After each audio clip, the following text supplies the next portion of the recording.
Nesse vídeo eu vou te falar um REIT que subiu muito em 2023 e que eu venderia agora aproveitando essa alta para não ficar com ele na carteira em 2024. Se você gosta desse tipo de conteúdo, já se inscreve no canal para não perder os nossos próximos vídeos e também deixa o like aí que ajuda a gente a chegar a mais investidores. Bom, pessoal, o REIT que eu venderia é o Iron Mountain, que é o ticker IRM, que subiu cerca de 41% em 2023, muito acima do VNQ, que subiu apenas 7%. E quem que é o Iron Mountain? Basicamente, ele é um REIT do setor de data center, mas ele é um pouco diferente. Ele não é focado em data center ali para cloud, nuvem, internet. Ele é mais focado ali em realmente informações do mundo real, papelada, documentação empresarial, fitas de backup, arquivos eletrônicos, dados médicos, entre outros. Então ele trabalha na gestão desses ativos, na custódia desses ativos e também na destruição segura, que é um serviço que ele presta para essas empresas. Ele é um REIT relativamente grande, está presente em mais ou menos 50 países e 6 continentes, com mais de 220 mil clientes espalhados por todos esses países, sendo que nenhum deles é muito concentrado em nenhum setor. Então ele tem uma certa exposição aqui ao setor de saúde, mas ele tem também ali ao setor legal, né, que é o setor de advocacia, ao setor financeiro, ao setor de seguro, ao setor de energia. Mas a maior parte aqui dos setores ele é bem diversificado, com uma pequena concentração do setor de saúde, mas nada muito preocupante. Então esse é basicamente o Iron Mountain e ele subiu muito nesse último ano, na minha visão, por conta da narrativa de inteligência artificial que fez subir tudo que envolvia ali cloud, que envolvia nuvem e data center. A gente consegue ver que o Equinix também, se a gente coloca aqui para ver as ações do Equinix, subiram também bem assim no ano, subiu 21%, o DLR subiu, Nvidia subiu, tudo que envolvia inteligência artificial, cloud, nuvem subiu.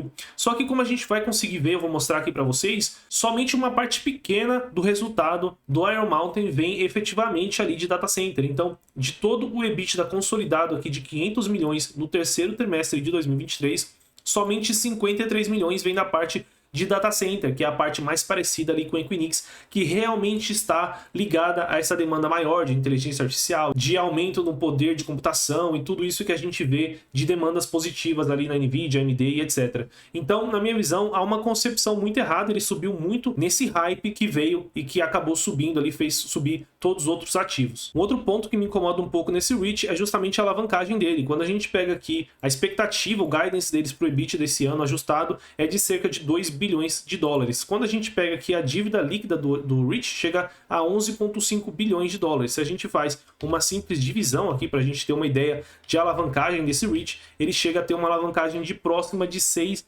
vezes e crescendo, porque ele segue investindo em crescer o segmento de data center. Como esse REIT sabe que a outra parte do negócio, os outros 90% do negócio deles não está em pleno crescimento, em franca expansão, ele está se vendo obrigado a investir bastante em data center. Só que o investimento em data center ele é muito custoso, ele demanda muito capital. E esse REIT ele vai perdendo geração de capital no longo prazo com esse outro segmento dele, que é mais focado em papelada, em economia, na velha economia, como a gente fala. E ele vai precisar de muito dinheiro para investir nesses novos segmentos, no segmento de data center. Então ele deve se alavancar mais daqui para frente e ter uma dívida historicamente alta daqui para frente. E que, como a gente está num cenário agora de juros mais altos, começa a não ficar preocupante, mas começa a sobrar menos dinheiro ali para o crescimento de FFO por ação para os acionistas. E é o que a gente já tem visto. Então, quando a gente olha o crescimento de FFO por ação desse REIT, vocês vão ver que nos últimos 3 anos cresceu somente ali os dividendos menos de 2% ao ano, né? A gente consegue ver aqui, ó, que no último ano o FFO cresceu 2,1%. Então ele vai crescer, ele está captando recursos, seja no mercado através de aumento de capital, que eles fazem direto lá os REITs, ou através de dívida, isso pressiona o resultado da empresa. Então ele vai ter um FFO menor, seja porque ele está aumentando o número de ações, ou porque ele está tendo mais resultado financeiro, o que acaba impactando e ele distribui menos, ou no fim do dia tem um lucro por ação menor para cada acionista do que ele teria se ele não tivesse que fazer isso. Mas ele vai ter que fazer isso justamente porque se ele não investir em data center, os outros segmentos que ele tem não vão crescer no longo prazo o suficiente ali para gerar uma renda crescente no longo prazo. Então ele está numa saia justa bem complicada que me faz evitar esse REIT no momento.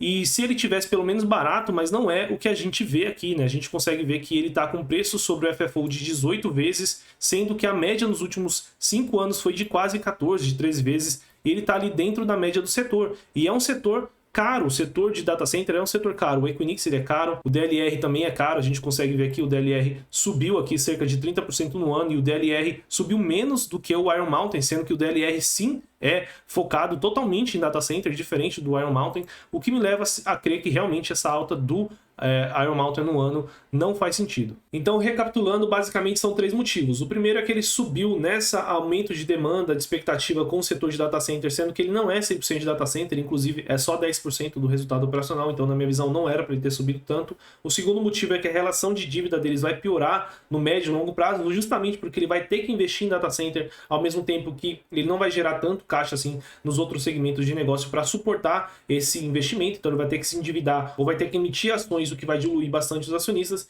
E em terceiro lugar é que ele está mais caro do que a média ali do setor, o que não faz sentido nenhum.